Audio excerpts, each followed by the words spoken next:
Hello, and welcome back to the 12th installment of Reconciling Zero as we go in search of effective Zen.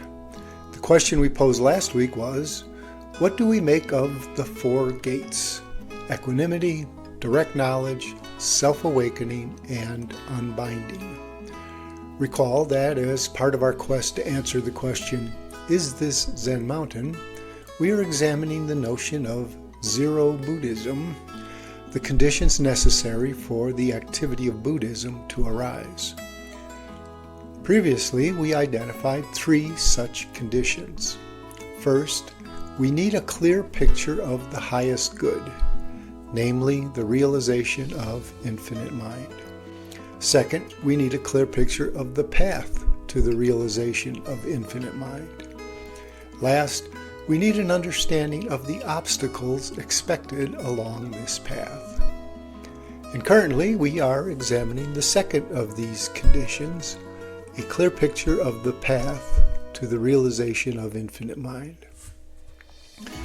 Recall the Buddhist quote from his first discourse, "I awakened to the middle way, which gives rise to vision, which gives rise to knowledge, which leads to equanimity, to direct knowledge, to self-awakening, to unbinding." Last week we discussed the first half of this quote and concluded that every Zen and Buddhist path is much like a treasure hunt that must facilitate the progression from consideration to realization. And now we turn to the second half of the quote, what we might call the four gates: equanimity, direct knowledge, self-awakening, and unbinding, where the Buddha spoke of how he worked through them in sequence. The question is this: is the passage through these same four gates a requirement of every Buddhist path? We should want to know. How else can we determine whether we are even on a Zen path? But before we tackle this question, it will help to investigate a term that comes up often in both Zen and Buddhism, Buddhist literature, namely stillness or samadhi.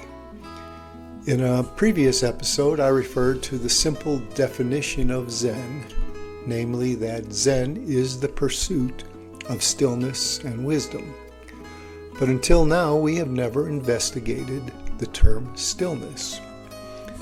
It would be most direct to say that stillness is a characteristic of activity, where every activity can be described as exhibiting either stillness or haphazardness. And I'm guessing that we can all relate to the notion of haphazardness. And we might say an activity exhibits stillness when that activity is unfettered. And in the Buddha's terms, an unfettered activity is one in which there is no attachments and no choosing, where there is a seamless, unwavering, inevitable cycling between zero activity and manifested activity. Okay, so a lot of words, but how to apply them?